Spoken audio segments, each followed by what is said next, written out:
So my son Gavin, he likes pancakes mostly made in waffle form. So I usually just get this complete mix and then just make it in a waffle. But according to this, it looks like everything that we would need to make a pancake or a waffle is already in the box. It does specifically say that it's complete and that just to add water. But I like to always bump up the nutritional value in everything when I can. So I don't ever make it so that my kids can't eat pancakes and waffles and things like that. But what I will do is I will add like flaxseed. This is a good way to not add eggs. For instance, my granddaughter is allergic to eggs. So if she were to have some pancakes, then I would make it with flaxseed, and then it just creates, it becomes like the binder, like an egg.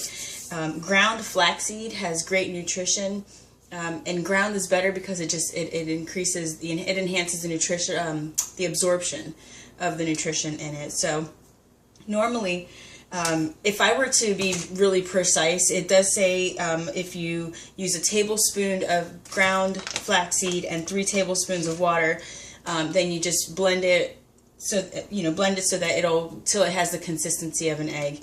But anyway, I've used this in place of egg before. So what I'm going to do is I'm just going to make spinach pancakes. These are a really cute and fun way also to make St. Patrick's Day fun, because the pancakes do turn out to be green. But I am going to just put some flaxseed in here.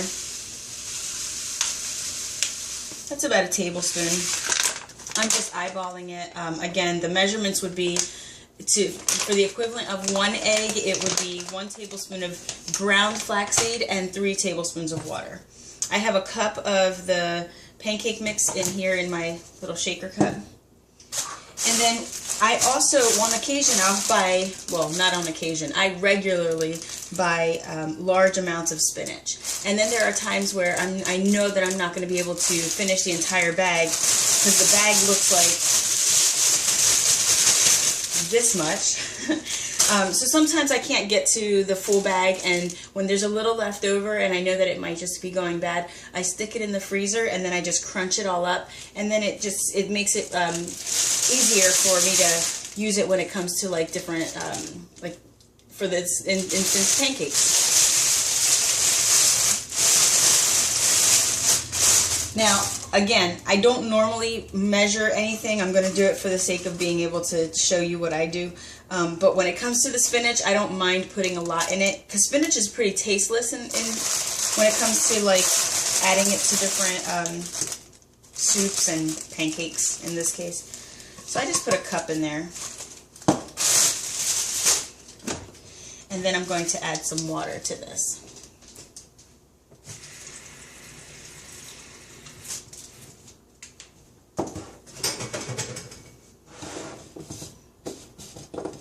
Put in about 4 ounces of water. So basically now what I'm going to do I'm just going to stop it at the consistency that I want. So I want it to be like pancake mix. Not real runny.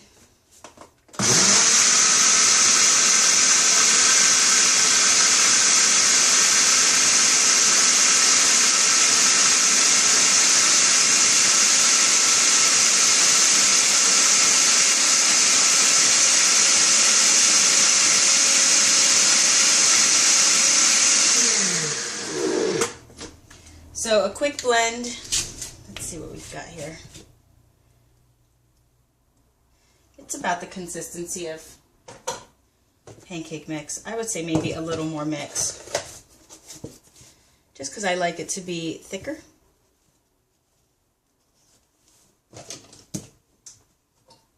I like puffy pancakes. I like nice and thick pancakes.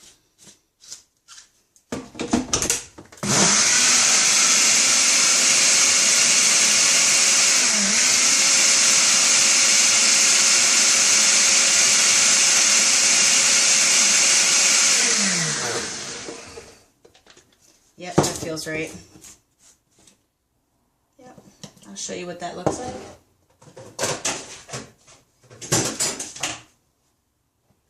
So the consistency is pancake mix consistency, and it is green, as you can see. And then basically I would do exactly this. I would pour it into the pan and just cook it like I would any other pancake, or pour it into a waffle iron and cook it just like I would waffles. My kids like it. They kind of are a little weirded out because it's green and they know what's in it, but they can't really find a real reason not to have it. So it's good to them, and that's that. So they don't really have a choice when it comes to eating well. Another variation is you can add like banana to it. You can add blueberries to it, and like I said, the spinach doesn't change any of the flavor really. It's very subtle, if it does at all. But I know that when they're eating it, they're getting more nutrition, so that's important to me more than color and even taste sometimes. But try it out and let me know what you think about it.